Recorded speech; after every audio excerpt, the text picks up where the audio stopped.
Já queria convidar você a abrir a sua Bíblia na segunda carta que Paulo escreveu a Timóteo. Abra comigo em 2 Timóteo.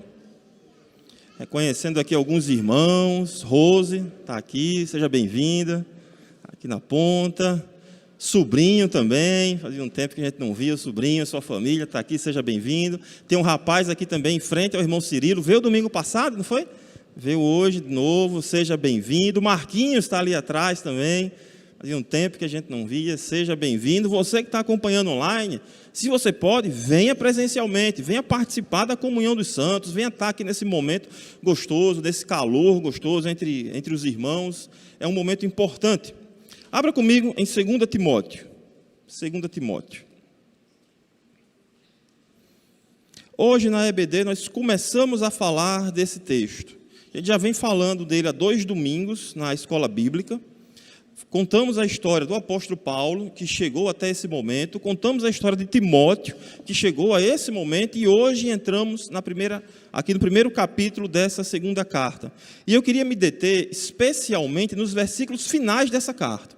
Dos versículos 15 até o versículo 18. Só que antes de chegar lá, eu queria passar um pouco pelo contexto para a gente saber como as coisas estão acontecendo. É importante que você saiba que essa segunda carta que Paulo escreveu a Timóteo é o último registro que nós temos do apóstolo Paulo. É a última carta dele e talvez a sua epístola mais emocionante seja essa segunda carta de Paulo a Timóteo. Quando ele escreve essa carta, ele está preso. Você deve saber que Nero tocou fogo em Roma, no dia 17/7 do ano 64, depois de Cristo. 17 de julho de 64, Nero toca fogo em Roma.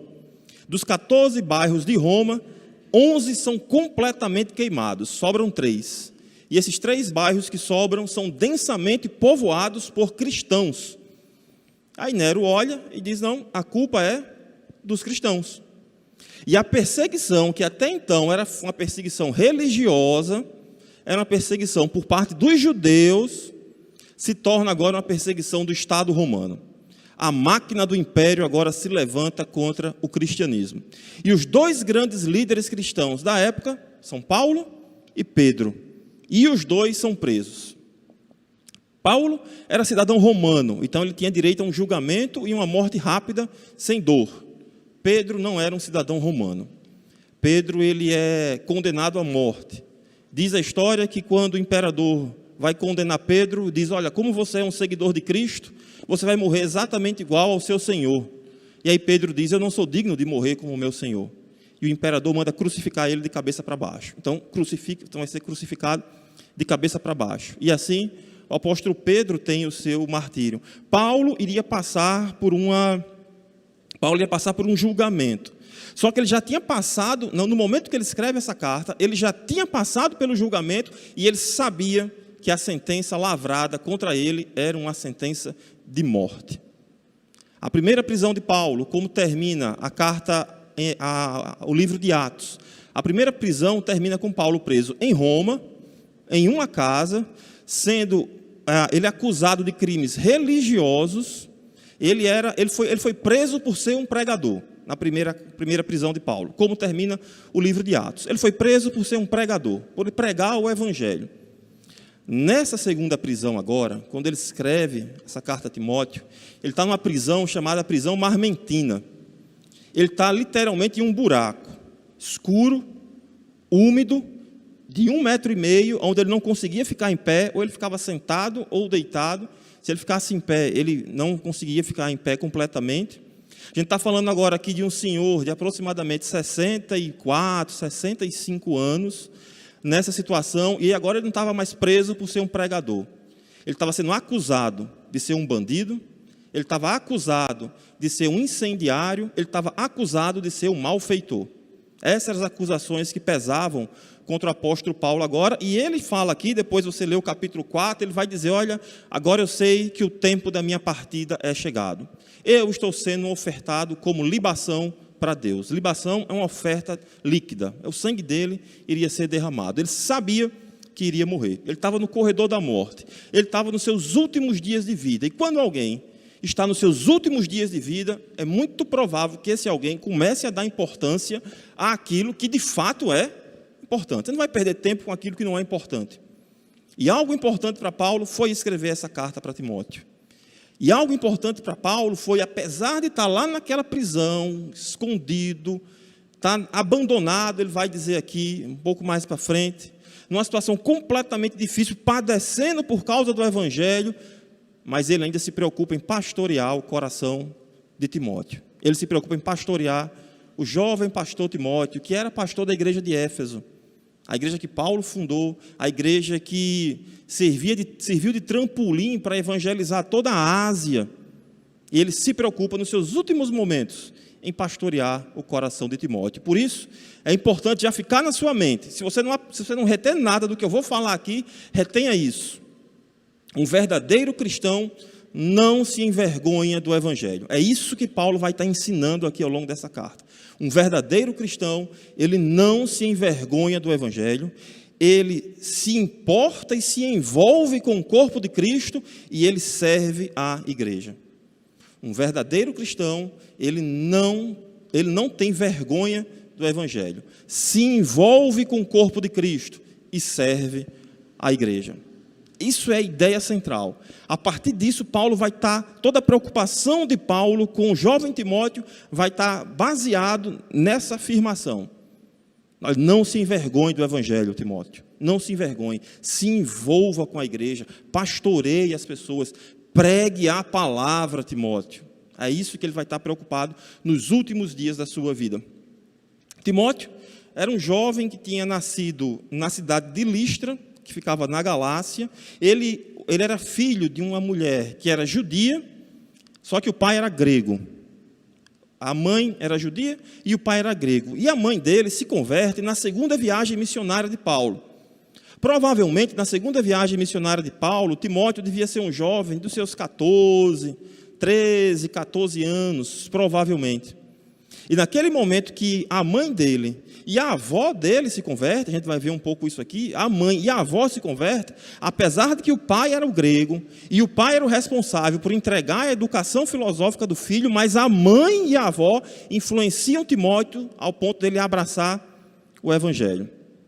Então, Timóteo, você pode ver isso aí no versículo, veja aí comigo versículo 5, aqui no capítulo 1, veja o versículo 5, quando Paulo está escrevendo, ele diz assim para Timóteo: recordo-te, lembro da sua fé sem fingimento, a mesma que primeiramente habitou na sua avó Lóide e na sua mãe Eunice, e estou certo de que habita também em você. Olha, essa fé importante que habitou na sua avó, que habitou na sua mãe, habita em você. Passe um pouquinho aí para o capítulo 3, no versículo 15, ele diz assim: e que desde a infância, desde pequenininho, desde lá dos seus 13, 14 anos, quando você ouviu o Evangelho, e desde a infância você conhece as sagradas letras, que podem torná-lo sábio para a salvação pela fé em Cristo Jesus. Aí deixa eu fazer um parênteses aqui, não está aqui no esboço não, mas deixa eu fazer um parênteses. Quando Paulo fala para Timóteo, ele diz assim: e que desde a infância você conhece as sagradas letras. Ele está falando de quê? As sagradas letras. O que é que ele está falando? Ele está falando da palavra. Qual era a palavra que existia naquela época? O Velho Testamento. Então, quando ele fala aqui das sagradas letras, ele está falando do Velho Testamento. Não tinha Novo Testamento ainda.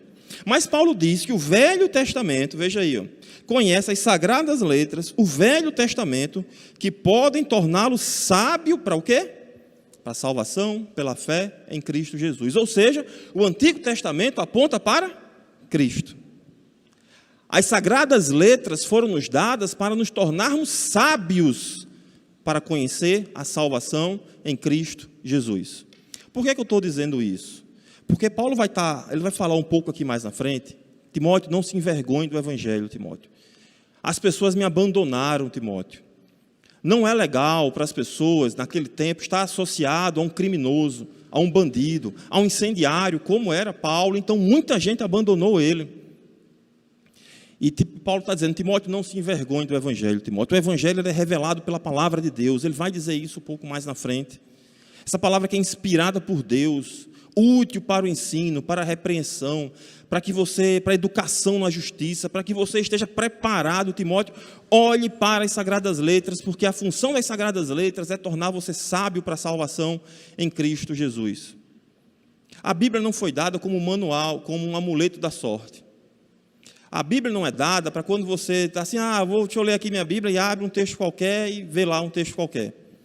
Lê um versículo lá totalmente fora do contexto, para você ler o que você quer entender. Não, de forma alguma ela foi dada para que você conheça a salvação através de Cristo Jesus. Para que você se torne sábio para a salvação que há em Cristo Jesus.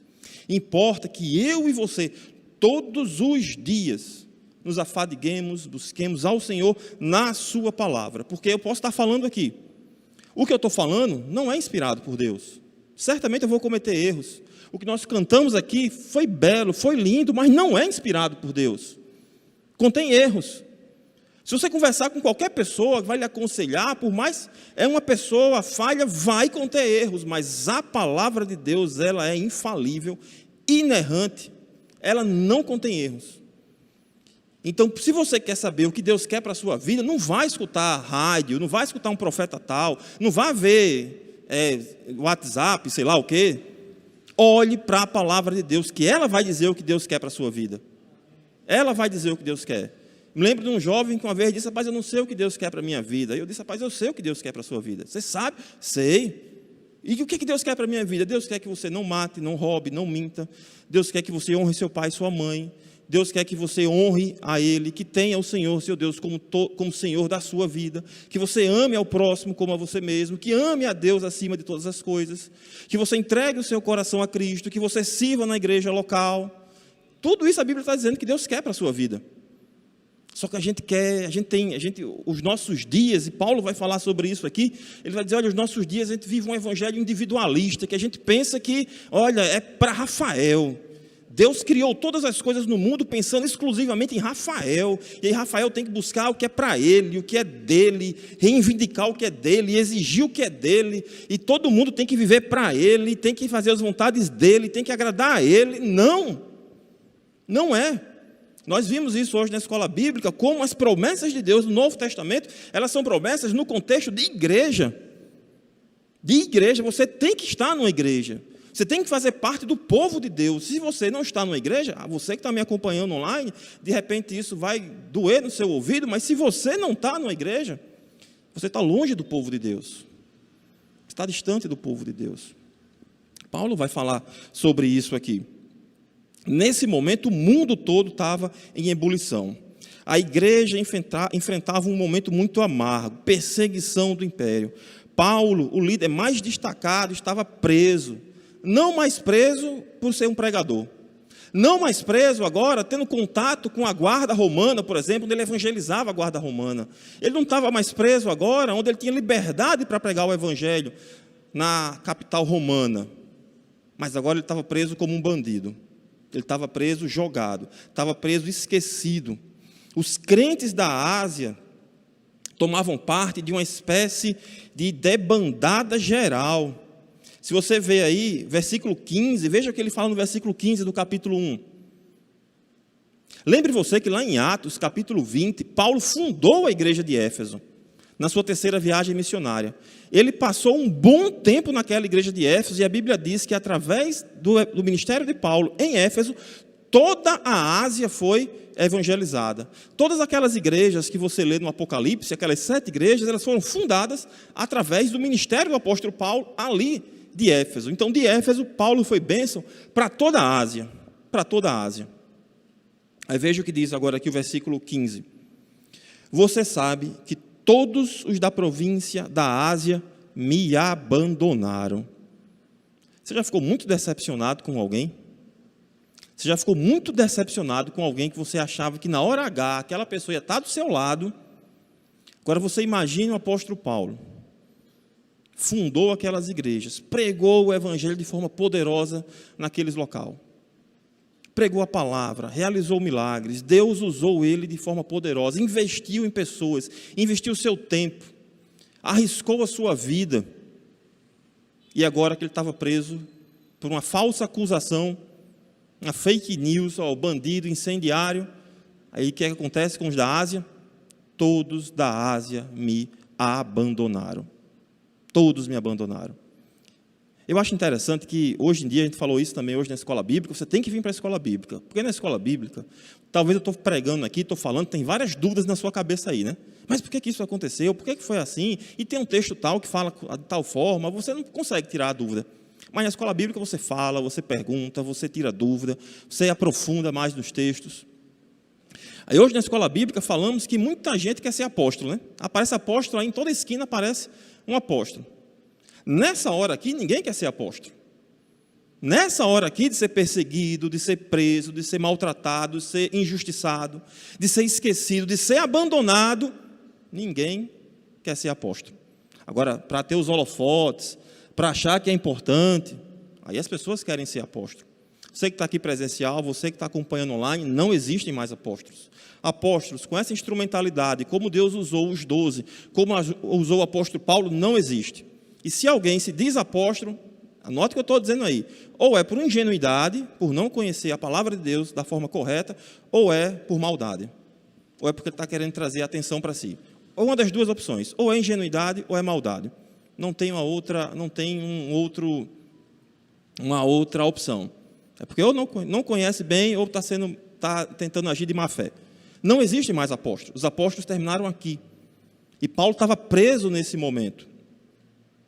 E o objetivo dele escrever essa carta, o objetivo é que Timóteo, o então pastor da igreja de Éfeso, não se envergonhe do evangelho nem do seu embaixador. Timóteo, se você vê a história de Timóteo, Timóteo era um jovem.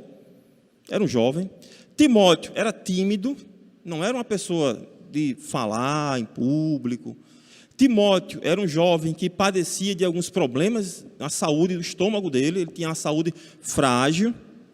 Timóteo talvez tivesse uma dificuldade na fala, não era uma pessoa eloquente de fala. Timóteo, provavelmente, se a gente fosse fazer uma entrevista para colocar assim, o líder da igreja de Éfeso, uma grande igreja, uma igreja importante, se a gente fosse fazer um processo seletivo, Timóteo não passava da primeira fase. Era logo reprovado de cara. Não seria uma pessoa que a gente escolheria para ser um líder. Mas o mais importante, Paulo está escrevendo essa carta aqui todinha, todo o argumento de Paulo, depois você lê, 2 Timóteo todinho, leia tudo. Mas o importante, o versículo-chave dessa carta, o que Paulo está querendo que fique na cabeça de Timóteo, está aqui, veja aqui comigo no capítulo 4. Veja o clímax dessa carta. Paulo vai desenvolvendo tudo, as pessoas abandonaram, ele vai exortando Timóteo, tal, mas o clímax é agora. O objetivo dele escrever essa carta aqui, nos seus últimos momentos, no fio da meada, ele já indo botar a cabeça para ser decapitado. Ele escreve a carta para isso daqui. Veja capítulo 4, versículo 2. Ele diz: Timóteo, pregue a palavra. Esteja preparado a tempo e fora de tempo. Repreenda, corrija, exorte com toda paciência e doutrina. Esse foi o grande objetivo de Paulo escrever essa carta. Timóteo, pregue a palavra, Timóteo. Pregue a palavra. Porque a palavra, ela é inspirada por Deus. Eu e você devia, às vezes as pessoas perguntam, olha, qual igreja eu devo participar? Eu sempre digo, procure uma igreja que prega a palavra. Mesmo que essa igreja fique do outro lado da cidade. Se você precisar atravessar uma cidade todinha, para você estar numa igreja que pregue a palavra, é melhor você atravessar a cidade todinha e congregar nessa igreja do que você estar na igreja que tem as luzes, tem não sei o quê, tem tudo no mundo, mas não prega a palavra de Deus. Esteja num local que prega a palavra de Deus, porque a palavra de Deus, ela confronta o nosso coração. A palavra de Deus, ela fala coisas que você não quer ouvir. E aí, de repente, você está acompanhando online, ou você gosta de estar em casa, e você diz, não, eu não vou para a igreja porque eu faço o meu momento. Todos os dias eu escuto uma mensagem de fulano, eu escuto uma mensagem de cicrano. Quando a gente faz isso, a gente está igualzinho aquele povo lá na época de Jeremias, quando Deus ele exorta o povo através de Jeremias, dizendo, olha, esse povo, ele fica escolhendo profetas para si mesmo. É isso que eu e você fazemos, quando a gente diz, não vou para a igreja, e eu fico escutando mensagens aqui, ainda você escuta mensagens excelentes, aí Hernandes, Nicodemos, Greconato, você escuta de homens de Deus, mas você está escolhendo o que você quer escutar. Quando você está numa igreja, você vai escutar coisas que você não quer escutar. você vai ser confrontado em locais que você não gostaria de ser confrontado. Porque Deus está usando aquele ministério, aquele momento, a congregação local, para falar ao seu coração. Então esteja numa igreja. E aí Paulo, ele vai exortando, ele vai corrigindo Timóteo, ele vai animando Timóteo, vai dizendo: Timóteo, não me abandone, Timóteo, não se envergonhe, Timóteo, cuidado com esse evangelho que é pregado de forma errada, um evangelho da conveniência, um evangelho onde Cristo, ele é Salvador, mas ele não é Senhor, um evangelho que as pessoas dizem assim: não, mas o meu coração, eu estou bem com o meu coração, mas o meu coração está em paz, Deus conhece o meu coração. A vontade de perguntar assim: é sério? Você diz que Deus conhece o seu coração e você está tranquilo com isso? Porque o que a Bíblia fala do nosso coração? Como é o nosso coração? O que a Bíblia fala? Que ele é o quê? Desesperadamente corrupto. Esse é o meu coração e esse é o seu coração. Lá em Jeremias ele fala: enganoso é o coração, mais do que todas as coisas, desesperadamente corrupto. Então, se você confia no seu coração, a possibilidade de que você está indo por um caminho errado é grande. A possibilidade é grande. Qual é a ordem da Bíblia com relação ao nosso coração? Qual é a ordem da Bíblia? Lá em Provérbios, por exemplo. Guarde o seu coração. Coloque vigias no seu coração. Proteja o seu coração, porque senão ele vai lhe levar por caminhos tortuosos. Se você não guardar o seu coração, você achar: eu confio, ele vai lhe levar por caminhos tortuosos. Então, não é esse o evangelho que Paulo está dizendo aqui para Timóteo. Timóteo, não se envergonhe do evangelho. O evangelho da facilidade que é pregado hoje em dia, é o evangelho que diz assim: não, tudo bem, vá para a igreja de vez em quando, essa história de ir para a igreja, não, Deus conhece o seu coração, Deus sabe que você não pôde, Deus sabe que, não, uma vez, não se envolva com a igreja. Na igreja só tem pessoas hipócritas, só tem pessoas pecadoras. E eu queria dizer para você que a igreja é um lugar de pessoas pecadoras. Se você quer um lugar onde você tem certeza absoluta que tem pessoas pecadoras, venha para a igreja. Tem absoluta certeza. Você vai ter pessoas pecadoras aqui. E Deus ama pecadores. Se não amasse, não tinha enviado o seu Filho Jesus. A diferença é que tem pecadores que querem ser tratados os seus pecados, que querem tirar os seus carrapichos. Então venha para a igreja, participe da igreja. Lembre a ideia central: um verdadeiro cristão não se envergonha do evangelho, se importa com o corpo de Cristo e serve à igreja. Paulo começa essa carta fazendo exortações. Ele começa a sua saudação costumeira. Ele vai dizer já na saudação que o evangelho é o único instrumento que é usado por Deus que pode trazer vida e esperança para a humanidade. Ele segue dos versículos 3 até o versículo 8, falando da formação de Timóteo, a formação familiar. Olha, sua avó, a sua mãe entregaram essa fé para você. Eu e você, como pai, como mãe, como irmão mais velho, como tio, como sobrinho, o que é que a gente está entregando para os nossos filhos? Qual é a herança que nós estamos deixando para os nossos filhos? Eu lembro de um colega que eu encontrei com ele, fez faculdade comigo, fez a universidade comigo, e a gente se formou em 2003. E eu me lembro que naquela época, eu acho que ele já estava casando já naquela época, a esposa estava, não sei, mas eu me lembro que ele teve um filho. Ele teve um filho pouco tempo depois, e a gente encontrou, e aí, cara, como é que está a família, como é que vai bem? E eu sei, ele é membro de uma igreja evangélica. Aí eu perguntei para ele: rapaz, e o teu menino, como vai? Ele disse: rapaz, vai bem, entrou na faculdade agora, está fazendo um curso tal, está bem, e está estagiando, e está fazendo isso, e montou um negócio, está bem, só não quer ir para a igreja, então não está bem. É melhor ele tivesse indo para a igreja, e nada disso tivesse dado certo, mas tivesse indo para a igreja, estivesse andando com o Senhor. Melhor seria. Aí Paulo fala: formação familiar, a amizade que ele tem com Timóteo, o dom que Deus deu para Timóteo, ele vai falar sobre isso também, a disciplina. Ele vai falar da fé sem fingimento que passa por 3 gerações. Depois do verso 9 e no verso 10, ele fala do evangelho, a singularidade do evangelho. Ele vai falar do propósito, por que existe o evangelho. O evangelho existe para que você fique rico. O Evangelho existe para que você tenha saúde. O Evangelho existe para que você fique feliz com você mesmo. O Evangelho existe para que você tenha uma autoestima. Não é para isso que existe o Evangelho. O Evangelho é o poder de Deus para a salvação do homem. É para isso que existe o Evangelho. Aí ele fala disso para Timóteo. Timóteo, é para isso que existe o Evangelho, Timóteo. É para isso que nós temos que pregar o Evangelho, Timóteo. Ele vai falar da eficácia do Evangelho. Ele vai dizer, olha, aqueles que são chamados por Deus vão entregar o coração a Cristo, Timóteo. Ele fala no versículo 10, olha aí o versículo 10. Versículo 9 e 10. Que nos salvou e nos chamou com uma santa vocação, não em virtude das nossas obras, mas por causa da sua própria determinação e graça. Essa graça nos foi dada em Cristo Jesus desde os tempos eternos, desde antes da fundação do mundo, como Paulo fala aos Efésios. O Senhor já tinha determinado a tua salvação, Timóteo, já tinha determinado a salvação do seu povo, e Ele tornou isso manifesto através de Jesus Cristo, e é para isso que serve o Evangelho. Depois ele fala nos versos 11 e no verso 12 sobre a responsabilidade dele, Paulo. Diz, olha, eu tenho a responsabilidade de anunciar esse Evangelho. E essa responsabilidade é minha e é sua, de anunciar esse Evangelho. E ele diz um negócio que a gente não gosta de ouvir. Nos dias de hoje, então, aonde as pessoas colocam, eu lembro que um dia desse estava em casa com Maiara, acho que foi final de semana passado, e estava fazendo alguma coisa na cozinha, e a gente abriu no YouTube lá e abriu uma playlist dessa de músicas, né?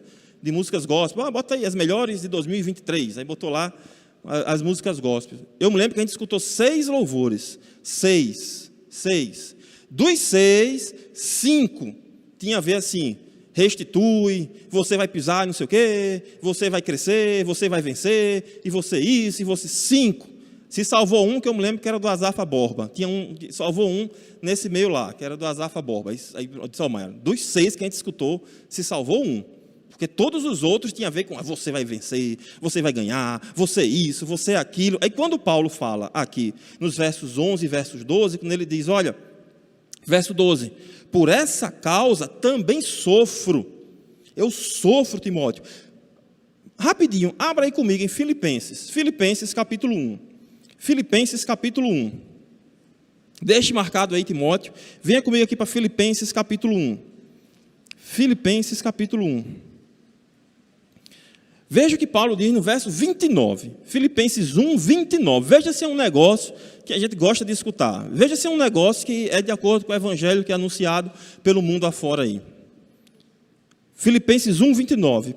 Porque vocês receberam a graça de quê? A graça de quê? De sofrer por Cristo. O que é graça? O que é graça? Graça é um favor imerecido. Você não merecia isso, mas é um presente para vocês. Sabe que presente é esse? Sofrer por causa de Cristo.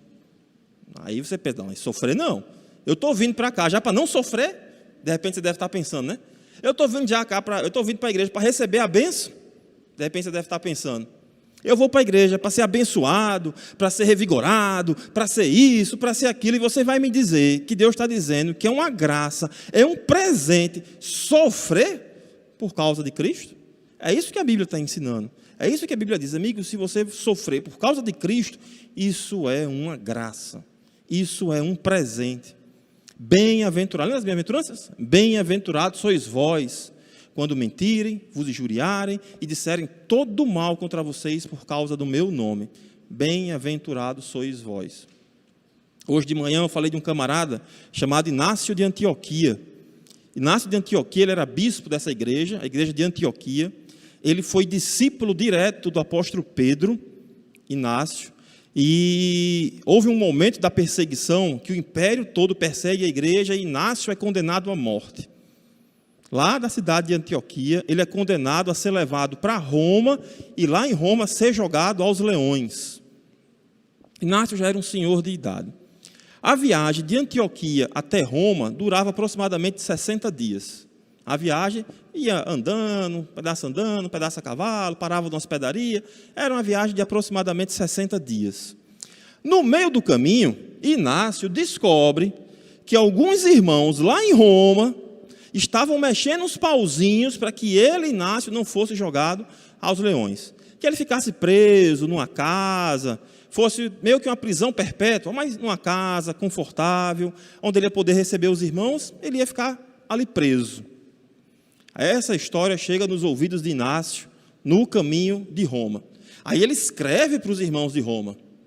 Aí eu peguei aqui um trecho da carta dele. Veja o que ele diz, veja o que é que Inácio diz para aqueles irmãos em Roma que estavam tentando livrá-lo do martírio.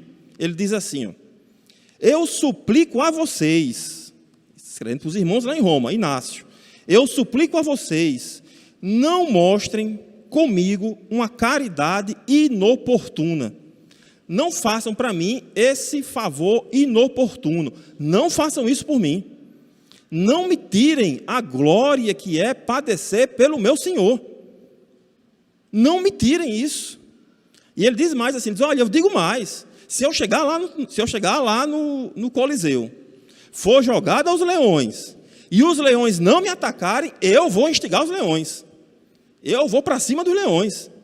Porque ele diz, olha, ele diz assim, ele termina a carta dizendo, eu sou trigo de Deus, quero ser triturado e moído pelos dentes das feras, a fim de me converter em um pão puro para Cristo.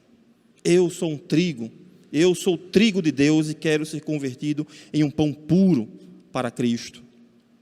Padecer pelo Senhor, a gente não quer padecer, a gente não quer, a gente quer um milagre, a gente quer o holofote, a gente quer se... O Evangelho diz, olha, é uma graça você padecer. E Paulo, quando escreve a Timóteo, ele sabe da perseguição que a igreja ia sofrer, sabe que ele estava sendo condenado, sabe que iria morrer, sabe que as pessoas iam se levantar contra Timóteo, mas Paulo diz, Timóteo, não se envergonhe do Evangelho. E se tiver que sofrer pelo Evangelho, sofra pelo Evangelho. Depois ele coloca a responsabilidade de Timóteo, a responsabilidade de compreender, de preservar o Evangelho. E aí ele chega nesses versículos finais. O versículo 15 ao 18, onde ele diz assim, você sabe que todos da província da Ásia me abandonaram, inclusive Fígelo e Hermógenes. Fígelo e Hermógenes, parece nome de remédio, né? Parece nome de doença, né? Você está com o quê? Estou com Fígelo na cabeça, então um Fígelo brabo. Não, estou com Hermógenes ruim aqui na minha orelha, parece nome de doença. Não é nome para você colocar no seu filho. Fígelo e Hermógenes, nem nome de cachorro é. Fígelo e Hermógenes. Então Paulo fala, todos da Ásia me abandonaram. Ele fundou aquela igreja. Ele fundou as igrejas naquela região. Na hora da sua morte, na hora que ele é acusado injustamente, ele diz, todos na Ásia me abandonaram. Entre eles estão Fígelo e Hermógenes. Ao longo de toda essa carta, Paulo vem exortando para Timóteo não se envergonhar do Evangelho. E é durante as provações, é durante as dificuldades, aonde você vê os verdadeiros amigos e os verdadeiros crentes. Imagina que entra um soldado ali, um louco, maluco, umas 10, 15 pessoas com um fuzil e diz, olha, vai morrer todo mundo aqui. Quem for crente vai morrer, quem não for crente saia que vai viver. Será que ficava a gente aqui? Será que saía? Como será que seria? É isso que estava acontecendo aqui. A perseguição era braba. Você está associado com Paulo, você está associado com aquela pessoa que mandou tocar fogo em Roma. Aí imaginou? Então a pessoa, não, eu sou amigo de Paulo. Então, se você é amigo de Paulo, a possibilidade de você ser um bandido é grande. Então, era essa o que estava acontecendo naquela época. Todos da Ásia me abandonaram. Fígelo e Hermógenes, provavelmente eles foram os cabeças disso daí, né? Paulo pregou ali por 3 anos e mesmo assim todas aquelas pessoas abandonaram o apóstolo.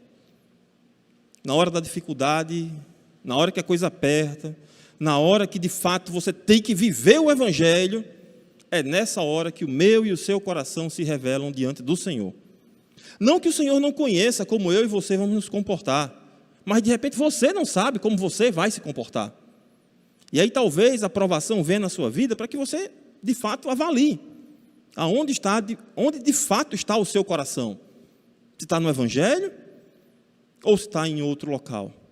Mas louvado seja Deus que apesar de toda essa dificuldade, apesar de todo esse abandono, apesar de ter pessoas se envergonhando do Evangelho, mesmo assim o Senhor tem o seu remanescente fiel. Ao longo de toda a história sempre foi assim. Por mais que o evangelho seja pregado de forma errada, interesseira, por mais que se levantem pessoas que queiram maltratar o povo de Deus, por mais que se levantem pessoas interesseiras, por mais que o evangelho seja deturpado, com certeza vai existir alguém dizendo assim diz o Senhor. Vai ter alguém expondo as Escrituras. Pode ser na igreja pequenininha, que não tenha ninguém, pode ser com aqueles irmãos mais... Pode ser que seja, mas sempre vai ter um remanescente fiel. E aqui, para alegrar o coração de Paulo, para que no meio daquela decepção toda, o apóstolo ficasse apenas na tristeza, houve alegria também no coração dele. Porque veja o restante dos versículos, do 16 ao 18. O Senhor conceda misericórdia à casa de Onesíforo, porque muitas vezes ele me reanimou, e não se envergonhou por eu estar preso. Ao contrário, quando chegou a Roma, procurou-me diligentemente até me encontrar.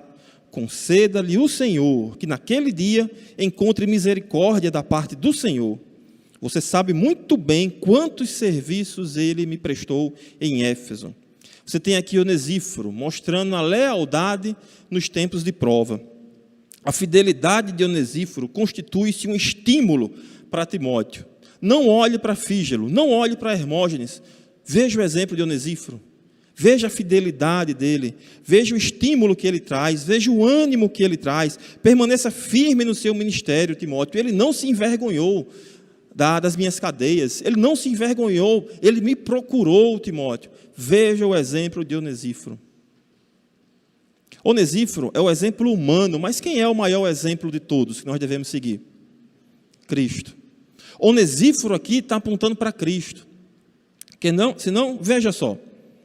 Veja aí comigo, detalhadamente, dos versículos 16 ao versículo 18. Onesíforo, ele era um irmão consolador.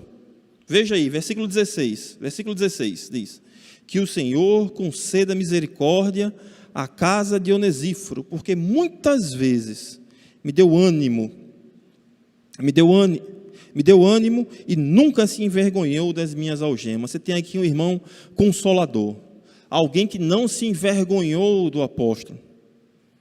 Aí depois você, abra comigo rapidinho aí, rapidinho, deixe marcado aí em Timóteo, que a gente vai estar voltando. Aí abra rapidinho aí em Gálatas 3:13. Gálatas 3:13.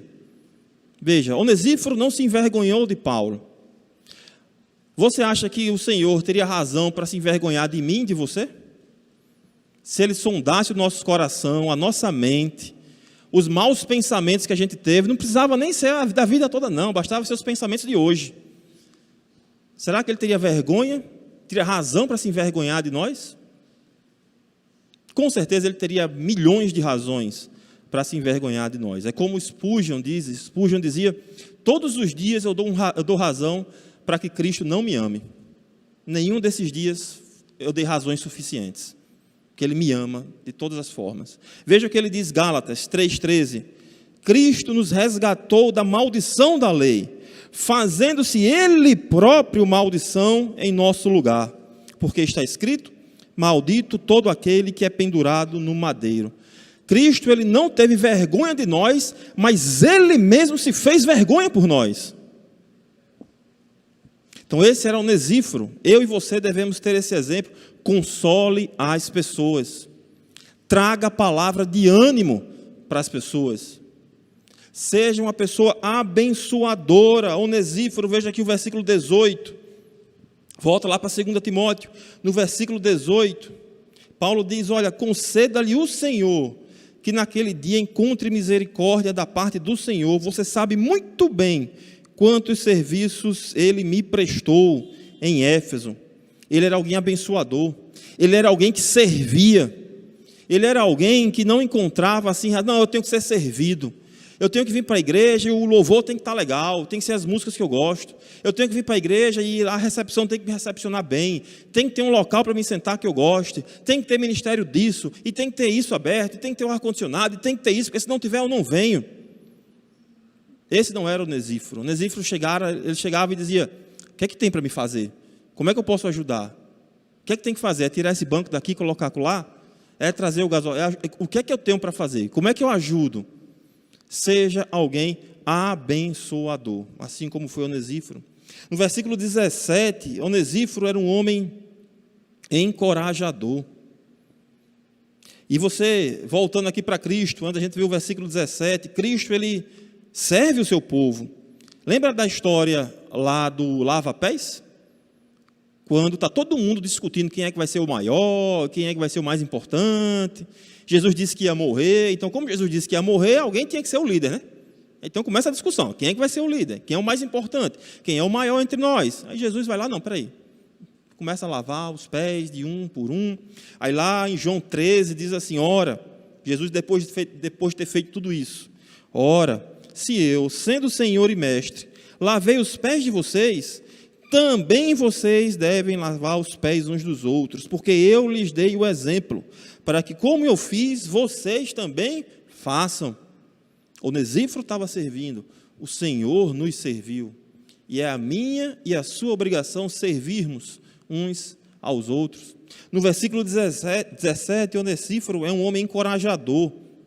Veja, ele diz, versículo 17, pelo contrário, quando chegou a Roma, me procurou com persistência até me encontrar. Paulo estava jogado num buraco que não era fácil de encontrá-lo. Não era, mas ele procurou com insistência, ele não desistiu. Do que é que você desiste facilmente? O que é que você começa e não dá continuidade? O que é que você começa e de repente tem aquela primeira dificuldade, não vou fazer isso mais não, porque não dá certo. Do que é que você desiste? Você acha que o Senhor desistiu de mim, de você? Veja comigo lá em Lucas. Lucas capítulo 15, você vai ter a história do filho pródigo. A parábola do filho pródigo. E antes da parábola do filho pródigo, você tem a história da ovelha perdida e da história da dracma perdida. E nessa história, o autor principal, o personagem principal é Deus. Deus é o personagem principal nas três histórias. E lá em Lucas capítulo 15, quando ele está falando da história da ovelha perdida, no versículo 4, ele diz assim, qual de vocês é o homem que possuindo 100 ovelhas e perdendo uma delas, não deixa no deserto as 99 e vai buscar a que se perdeu até encontrá-la? O Senhor me chamou, o Senhor lhe chamou. E o Senhor vai lhe cercando com as cordas de amor. O Senhor vai guardando você até o momento que Ele tenha chamado eficaz. Olha, meu filho, você é meu. E não tem absolutamente nada nesse mundo que vai mais lhe separar do meu amor.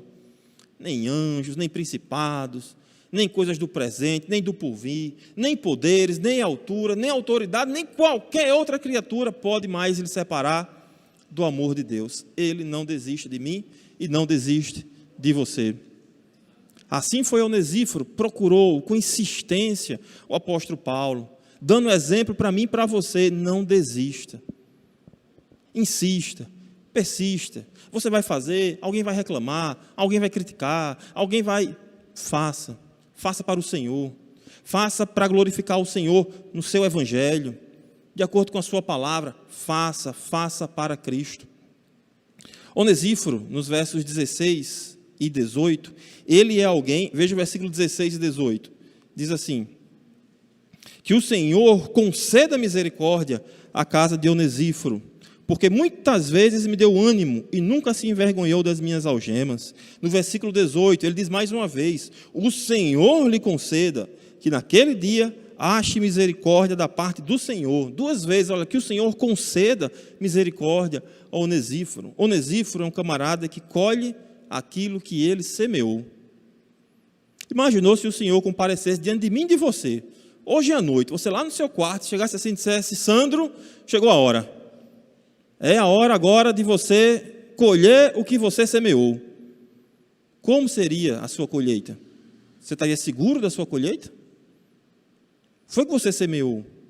O que você semeou, lembra da parábola, quando o Senhor conta da história do homem rico, que fez várias coisas, construiu galpões, muitas coisas, e termina a parábola, o Senhor dizendo, olha, louco, ainda essa noite vão pedir a tua alma, o que você preparou? Para quem foi? Se a colheita fosse hoje, será que seríamos como Onesíforo? O Senhor conceda misericórdia a ele. Ele vai colher aquilo que ele plantou. Você acha que Cristo vai colher aquilo que ele plantou? Abra comigo em Isaías 53. Isaías 53. Finalizar com esse texto. Isaías 53. Isaías 53, você tem aí falando do servo, e lá no versículo 11 de Isaías 53 diz assim, depois de todo o seu sofrimento, diz, ele verá o fruto da sua alma e ficará satisfeito. E algumas Bíblias vai ter, ele verá o fruto do seu penoso trabalho e se alegrará. O meu servo, o justo, com seu conhecimento justificará a muitos, porque as iniquidades deles levará sobre si. O Senhor vai colher o fruto do seu penoso trabalho. E sabe qual é o fruto do penoso trabalho do Senhor? Você. Você é o fruto do penoso trabalho do Senhor. Lembra, a Bíblia está contando uma história. Toda a Bíblia está contando uma história só. Por mais que tenham 66 livros, por mais que tenham mais de 40 autores, por mais que tenham um Antigo e um Novo Testamento, separado por 400 anos, mas é uma história só que a Bíblia está contando. De Gênesis a Apocalipse. Como Deus está salvando um povo para a sua exclusiva glória. Essa é a história que a Bíblia está contando. E esse povo que vai ser salvo é o fruto desse penoso trabalho do Senhor. Da morte dele lá na cruz do Calvário, do seu sangue derramado, do meu e do seu pecado imputado sobre ele, da sua ressurreição, da sua vitória, da sua volta. Eu e você somos o fruto desse penoso trabalho. Veja, Paulo está exortando Timóteo, não se envergonhe, Timóteo. Você vai precisar, de repente, sofrer pelo Evangelho, Timóteo. Vale a pena sofrer. O importante, Timóteo, viva esse Evangelho, pregue esse Evangelho, Timóteo. Ainda que seja com lutas, ainda que seja com dores, ainda que seja com dificuldades, mas prega esse Evangelho, Timóteo, porque ele é que dá vida. Não é o Evangelho que as pessoas pregam aí por fora. Não é o Evangelho da conveniência que as pessoas pregam por fora. Não é o Evangelho do individualismo, do consumismo, mas aquele Evangelho que serve. A ideia central do texto, o verdadeiro cristão não se envergonha do Evangelho. Então, lição para a minha vida e para a sua, não se envergonhe do Evangelho. Se você tiver que padecer por causa do Evangelho, padeça. Não se envergonhe. Veja de forma digna o sofrer por causa do Senhor. Outra lição, se envolva com o corpo de Cristo. Participe das programações da igreja.